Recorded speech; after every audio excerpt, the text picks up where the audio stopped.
All right, joined once again by the infamous one. I don't know if you guys can recognize him right now. That is Frank Trigg, ladies and gentlemen, without the beard. I didn't even recognize him. Frank, what's going on?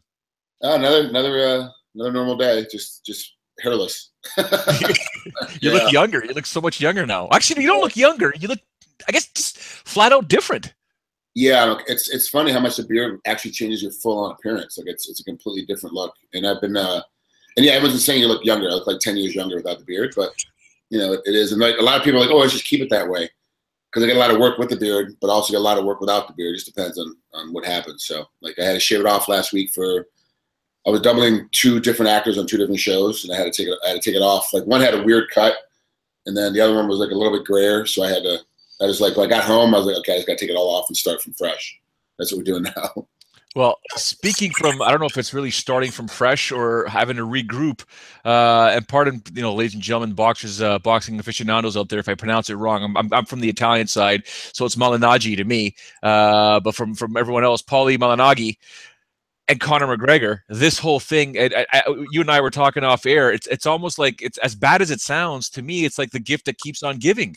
Yeah, I mean, it won't stop. Like this is So for those who don't know, it was just a sparring practice. It was just a practice thing. Conor brought Paul in, obviously to help mimic Roy Jones Jr. Help mimic Mayweather, and he knocked him down. Which is what happens in practice. When he got knocked down, he overwhelmed him, put him down. Conor is a fresh, new, up to speed, up to date fighter, and Paulie's been retired 3 years, 4 years, a little bit longer, I think, right? And so his skill set is not up to par, and of course he's used to. But he got at least the second series of videos that I saw.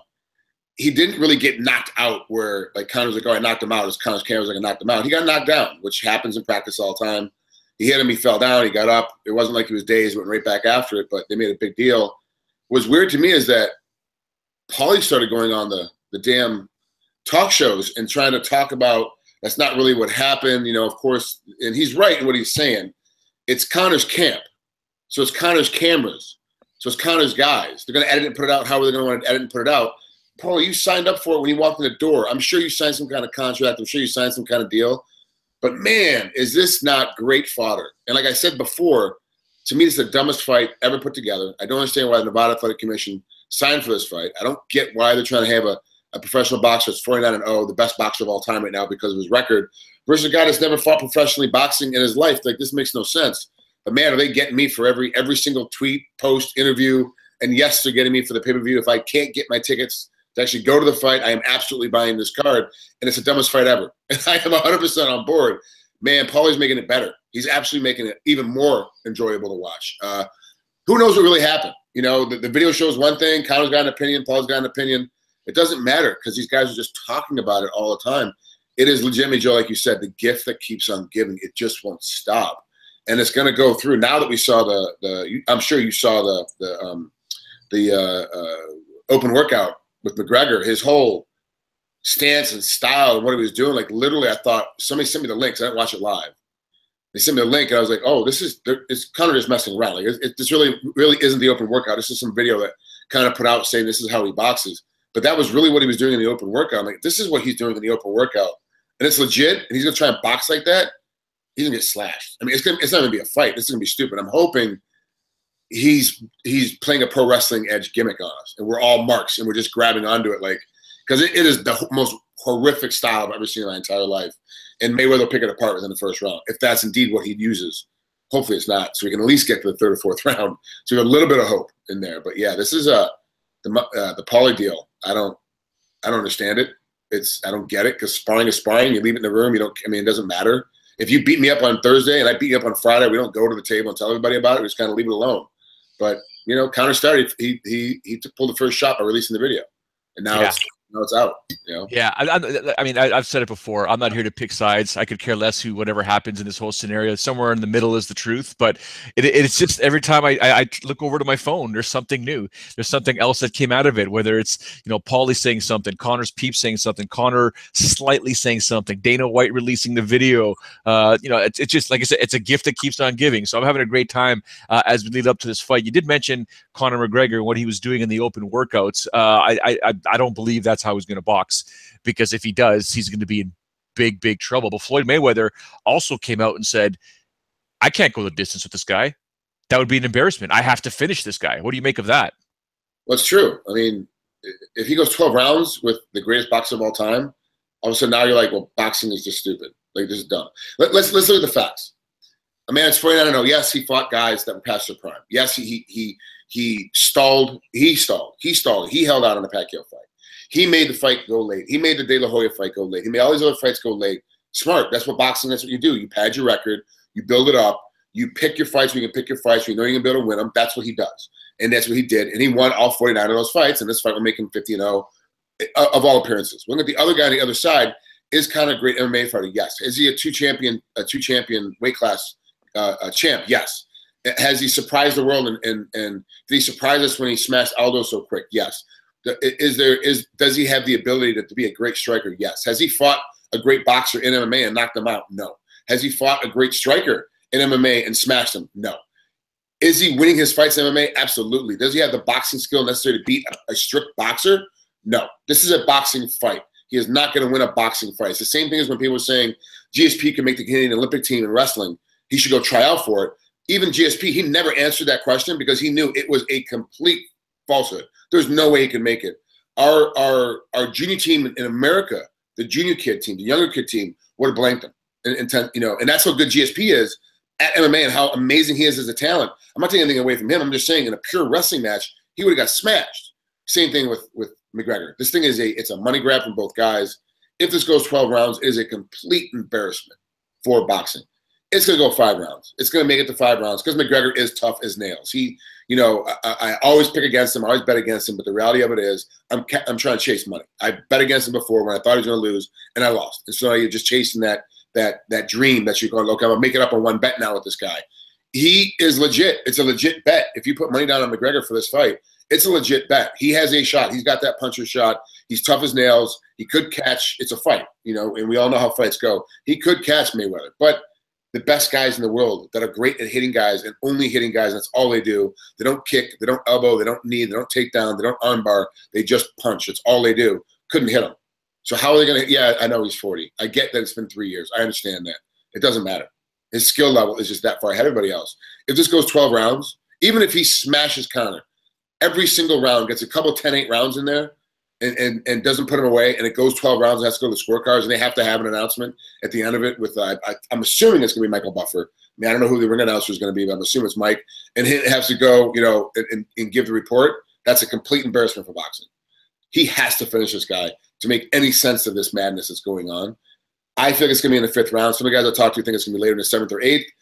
Some guys I talk to that are like really hardcore boxers, like in the 2nd, in the 3rd, they think it's going to go a little bit earlier. But we're all kind of in agreement. He's going to get out of the 1st round for sure, which is still kind of an embarrassment. That it's never fought ever is now showing up and getting through the 1st round with you. Even if it's Mayweather who doesn't do anything in the 1st round, he kind of has a filling out period. It's still bad. It's just not a good idea. It's just not a good thing. And Mayweather's right. He's under a lot of pressure. He's got to finish his cat. Well, I've said it from day one. All the pressure's on Mayweather, no matter what. So you're saying you're plus or minus 4.5 rounds, somewhere in the 5th round it's going to happen? TKO or KO? I think it's going to be a TKO. I don't think he's going to be able to put him down and put him out. I think he can put him out. I'm not saying that. I'm just saying that the referee's going to be smart enough to realize that McGregor is now being overrun by Mayweather, and as a result, they're going to get in and stop the fight quick. There's no point in having a guy like McGregor that is such a good champion, is such a good talker, is such a good salesman with all the heat coming out now with everybody having head trauma. We're just Ian McCall now is trying to get taken care of for his head trauma. When this is a big thing going on in both of our sports right now, MMA and boxing individually, that they start seeing a guy getting beat up bad. That's an MMA guy that kind of, let's be honest, he talked his way into a championship fight. You got to get in and protect the fighter because McGregor won't stop. He'll keep coming until his arms fall off. So you're going to have to get in there and stop it. So I think it's going to be a TKO. But I'm not going to be surprised if he KOs him because it's Mayweather. He knows how to hit. He knows how to put guys away. It's what he does for a living. Absolutely. All right. Before we let you go, I want to get your thoughts. There was a picture that came out with Matt Hughes out of the hospital. He went for sushi. It looks a lot smaller, obviously, being in the hospital for so long that he's in. But it put a big smile on my face. They snuck out to get some sushi, apparently. Good for him. But what are your thoughts on your a guy you went to the Hall of Fame with? Man, let's not forget, this fool got hit by a train. He got hit by a train. I don't care the circumstance surrounding how he got in front of that train or what was going on or whose mistake it was or what the hell. Boil it down to he got hit by a train and he went out for sushi last night. That's incredible. Are you kidding? That's amazing. Anybody else in the exact same situation, they've been writing him off. Okay, this is done. We got to figure out how to pull the plug. He fought back, was able to get out for sushi. Now, is he super skinny right now? He's in a coma, man. He didn't eat food. He wasn't eating food. He was on a tube. So he lost a lot of weight. Why is he in the wheelchair if he's up and out? His legs are weak. His muscles are weak. He's atrophied. That's obvious. The man is alive. You can't say enough good things about this guy coming through this. Whether you're super religious, super spiritual, I don't believe you have a higher power, or whatever your belief system is, you got to know that somebody's looking at Matt. This man has found a way to come through one of the most devastating accidents you could ever possibly come through and wake up from it and come out of it like, okay, yeah, let's go get sushi. Let's go get something to eat. Let's get out of the hospital and go get something. It's amazing that he's been able to do this. And you cannot say enough good things about this. And obviously, all of us, there's a long road. Let's not, try to think like, oh, it's going to be great tomorrow morning. He'll be back hitting mitts and he'll be grappling, in a week from now. He's got a long road still to get back to where he's even be able functional to be able to be somewhat athletic again, be able to work out again. It's a long road having that kind of brain swelling and being in a chemically induced coma that really messes up your system for a long time. But man, he has come through tremendously well. And every time we see a photo of him, he's just going to be a little bit better. Absolutely. Before we let you go, what's next for you? Just came off of Agents of S.H.I.E.L.D. and the new show SWAT.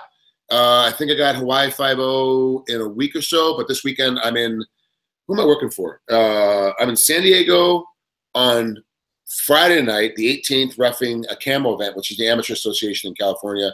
And then on the 19th, on Saturday, I'm reffing in LA, pro event at the Sportsman Lodge. Forgive me, I forget which promotion it is. And then Sunday, I'm in Vegas seeing my boys. And then Monday, I'm running around Vegas during the day doing a couple things on the 21st and back to Hawaii. That's my week. Listen, we thank you as always for the time. Be safe. That Instagram post of that boat crashing into the bridge, please don't do that, sir. Yeah. I do want to say one thing, though. They're filming Deadpool 2 up in Vancouver right now. It was actually this morning. The report came out that we lost a stunt driver. She was driving a motorcycle in one of the chase scenes. Oh, no way. She lost control, hit a curb, and slammed into a wall, a building, side of a building, and through the glass, and she did pass away. So, of course, the stunt community's thoughts and prayers are with her. It is a dangerous job out there, man. And Deadpool 1 was amazing. I can't wait to see how good Deadpool 2 is going to be. It's going to be another great one. Absolutely. As always, Frank, we thank you for your time. Looking forward to catching up, and thank you for the prediction on the Mayweather-McGregor fight. You got it, brother. Talk to you soon.